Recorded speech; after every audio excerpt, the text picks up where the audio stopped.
Hey, what's going on, everybody? I guess this is my second installment of this week's topics on hip hop. And one thing I want to talk about in this video was media literacy. And what I mean by that is a lot of times, well, since the beginning of time when hip hop basically jumped onto the scene, there's always been issues with the things that hip hop artists say, and it's not just from a particular group. It's more opponent, I would say, within white people, because they like to blame everything that goes on in the world towards hip hop. Whatever's going on, if it's a teen somewhere shooting somebody, or there's drugs being sold, or America has a high crime rate or whatever, they like to blame everything on hip hop. And it's within the black community too. We have we have people within our community that because they lack parenting skills, or they haven't properly educated their children to understand that everything that you hear these rappers say or you see within these little videos are not necessarily what goes on in reality. A lot of these guys you see on TV have families. They go home, they want to be able to kiss their kids and help them with their homework, and be able to provide for their children just like everybody else out here. And not that it's always right, but a lot of times they go out here and they say what they feel like the consumers want to hear in order to sell records, in order to generate revenue for themselves and be able to provide for their family. But a lot of times, just like all the time, pretty much hip hop is blamed for everything. They talk about the lyrics, they talk about the sexual content towards women, and a lot of times they try to redirect it and try to talk about the misuse and appropriate content towards black women, when really it's just everyone from all different types of angles attacking hip hop. And a lot of people might say, okay, well, look at the violence that's going on within hip hop, and look at the gangster rap. You got cats out there like Rick Ross and not necessarily 2 Chainz. 2 Chainz kind of more of a comical rapper, but we have those rappers out there that kind of glorify the gangster lifestyle, and talk about how many birds they moving, or I shoot this nigga over here because he did this, just kind of basically trying to act tough and glorify the gangster lifestyle. But what a lot of people don't realize is that since hip hop stepped onto the scene, the media has had an issue with hip hop, whether it was from the conscious, or it was from maybe a rapper that wasn't talking about political issues or the gangster lifestyle, but they just was making a lot of money. They had an issue with that. And then when it transgressed over to the gangster hip hop, from Dr. Dre or Snoop Dogg, or when Mobb Deep came on the scene, and that was kind of the new hot thing to talk about the street life. What hip hop did is they made it more justifiable for the media to come after it and blame everything on hip hop, because now it had become more violent. Now you had things that were being talked about, whether it's from the streets or so-called gangster lifestyle, which real gangsters are not gonna expose their business on record anyway. They might say a small thing here and there, but you're not gonna have a whole album talking about how much birds you moving. That's just, anybody who has a little bit of street knowledge will understand that. But since the beginning of time, it's been attacked. First, when we had artists out there like Poor Righteous Teachers, or Public Enemy, or artists like Queen Latifah, when KRS-One put the Self-Destruction record together.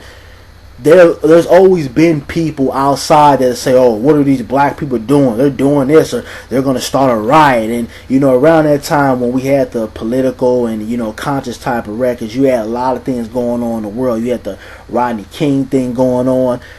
Minister Farrakhan was putting together the Million Man March, and I think just black people as a whole, we had a little bit of unity. You had a mass majority of us that wanted to come together and wanted to change our situation, wanted to change the injustice that we receive every single day here in this country. And a lot of people outside of our community found that to be a threat. Anytime we start to mobilize, or we start to use the power that we have, whether it's within the media or entertainment field, music, sports, whatever. Anytime we try to use that power and better our people, whether it's financially, whether it's creating jobs, something like what Magic Johnson did, or whether it's just speaking to our people through our music, it's always been found to be a threat, and it's always been attacked. And we can just look at our history from civil rights, or the Black Panther Party, and so on and so on. Anytime we start to come together and try to change things, it's attacked. And I'm talking about from the government level. We can even look at a group like NWA, very influential within hip hop.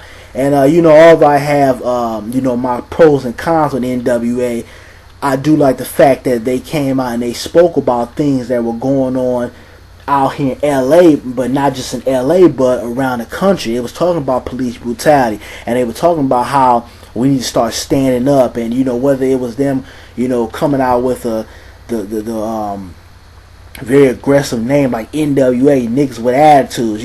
As soon as everybody heard that, it was like, whoa, like these guys are they kind of have a fuck you pay me type of attitude. And with that and that aggressive type of mindset, along with them coming out and speaking about issues that were going on within LA or across America, that was a threat.